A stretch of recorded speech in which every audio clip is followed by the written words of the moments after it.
For as long as humans have gazed upwards at the night sky, we've wondered if there's any other life in the vastness of space. We've never been able to prove this for certain one way or the other, but certain events have happened in the past, which makes us question whether there really is something out there. One such event has been coined as the wow signal, which has still never been answered definitively to this day. Let's investigate this intriguing phenomenon in more detail. On August the 15th, 1977, the day started for staff at the Ohio State University, the same as the others previous. The university's Big Ear radio telescope was monitoring and recording extragalactic radio sources as it had done for the past 4 years. The telescope was located near the Perkins Observatory in Delaware, Ohio. In 1973, Ohio State University made a decision to reuse their defunct radio observatory, colloquially nicknamed Big Ear, and contribute to the scientific search for extraterrestrial intelligence, otherwise known as SETI.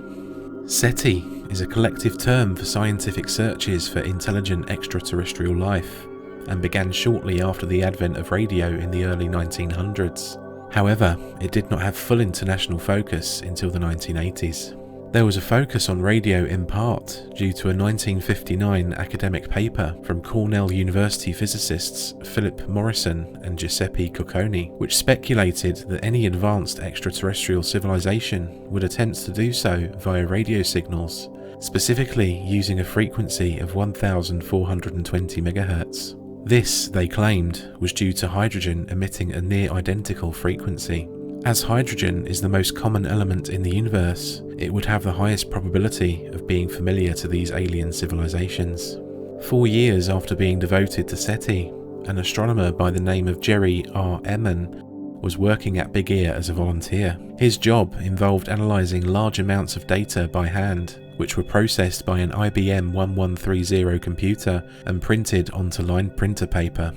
Late in the evening on August 15, 1977, Jerry was reading through the data that had been recorded and spotted something that left him and his colleagues shocked. On one piece of printer paper was a series of values of signal intensity and frequency, which was the most powerful signal they'd ever detected by far during the telescope's decades of observation.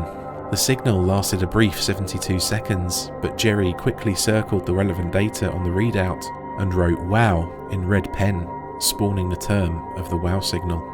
This quickly became publicised and common knowledge, leading countless people to laud this as the proof of aliens. However, there was also a plea of caution over the readings.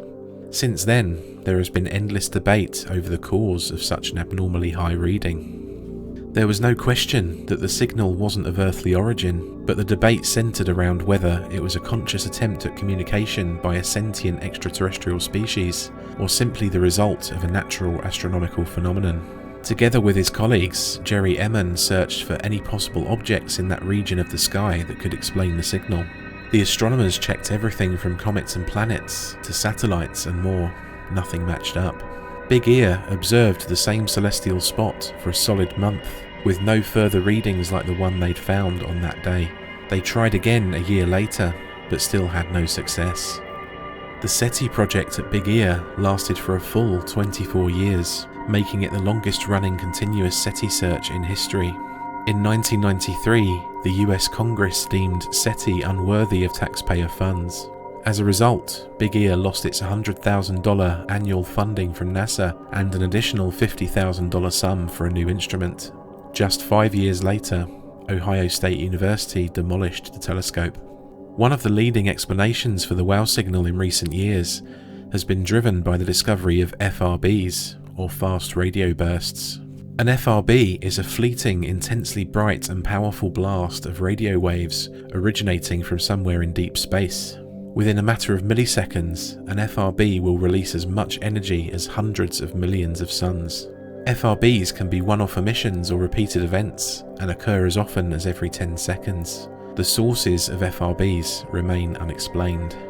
In 2017, an astronomer by the name of Antonio Paris at the St. Petersburg College in Florida published a paper claiming that the wow signal matched up with the location of a comet which hadn't been catalogued at the time.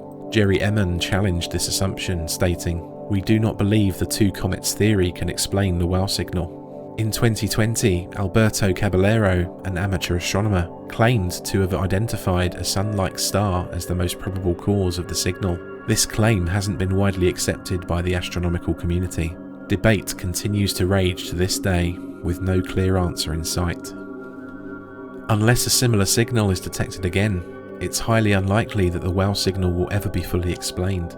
Discoveries such as this demonstrate the intense yearning for the human race to know if they have extraterrestrial brothers and sisters, or if the vastness of space is utterly devoid of any other intelligent life. And arguments will no doubt continue to rage until a time we can prove definitively, one way or the other. The maddening truth is that we may not ever prove whether there is alien intelligent life, leaving us constantly questioning whether we are alone in the universe.